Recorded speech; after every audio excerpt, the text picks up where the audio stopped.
We have Lizzie Colby here. She's a junior at Marist from Hawaii. She's a part of the crew team. She just walked away from her junior season, and she's going to be here to reflect on her career of rowing and tell us a little bit about how it started. So let's go back to Hawaii, your home island, your home state. Being from Hawaii, what does the water mean to you? The water is actually a really big part of my life.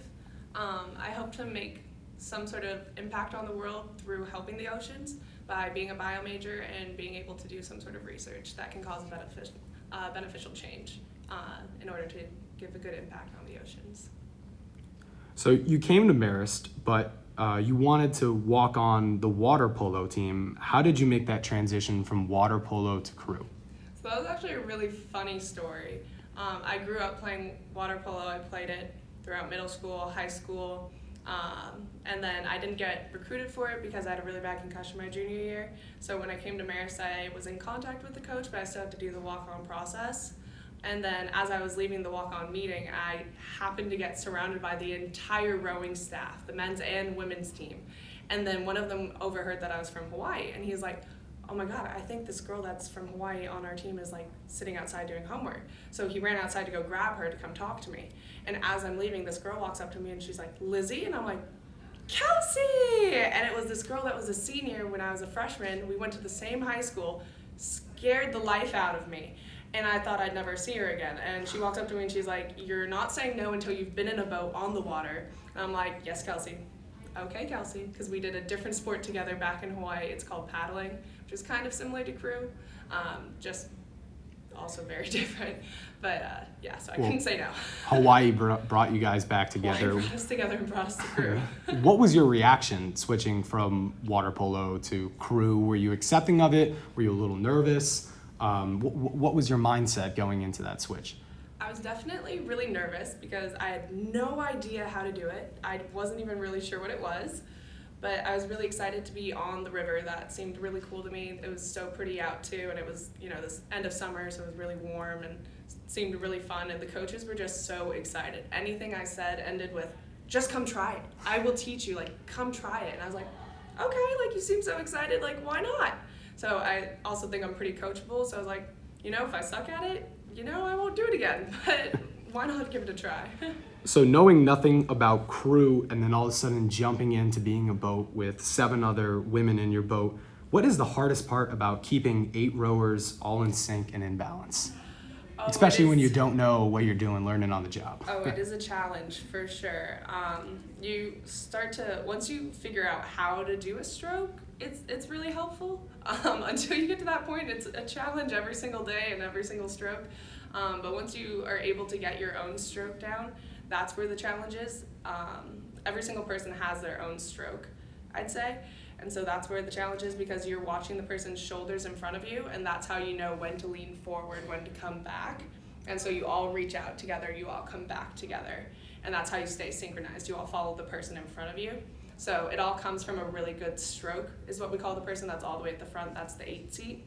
And so everyone just follows that person as you go back. So it's more about synchronizing each individual stroke and trying to make it all come together to make one big boat.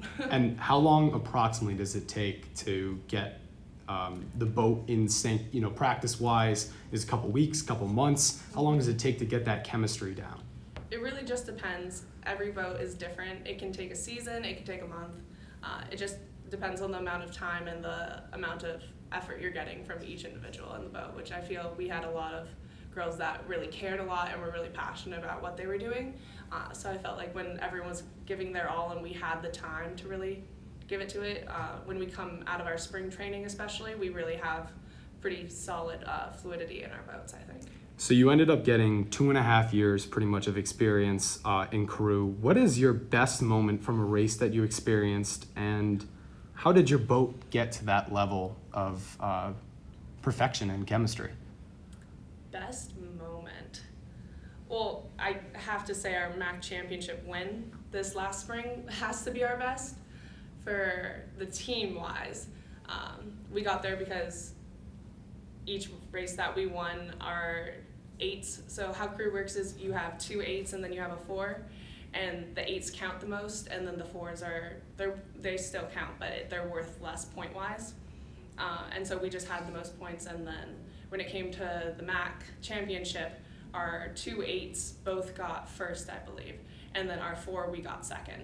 But that still was enough point-wise that we won overall. And so that's how we won our championship. And I was in the 4.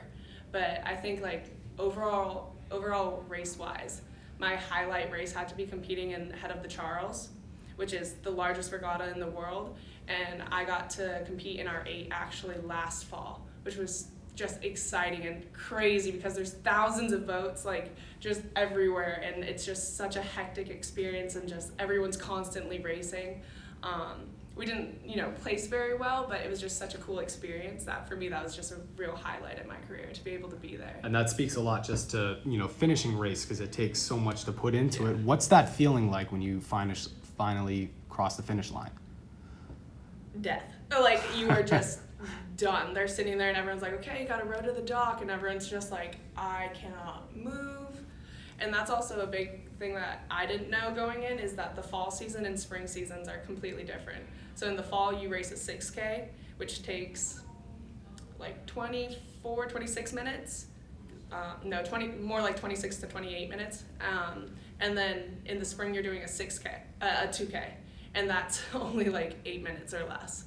Wow. And so it's a very big time difference and effort difference, because in a 2K you're giving it your all from the get-go, and you're just dying from the start, versus a 6K you're like, okay, we still got a lot more to go, so you got to conserve a little bit so that way you can still give it your all at the end to make it there. So after all that work, all that pushing, all those 5 a.m. morning practices, you've decided to walk away from rowing. This being last fall, being your last season, what can you take out of the sport?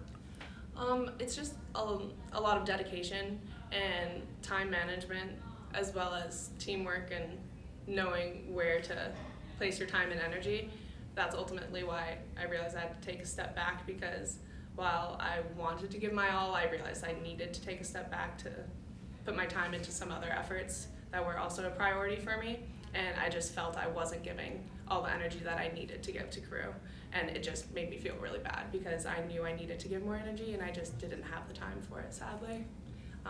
Which is a bummer, but at the same time, I love those girls and they're gonna crush it regardless. All right, awesome. Thank you so much, Lizzie. Thanks.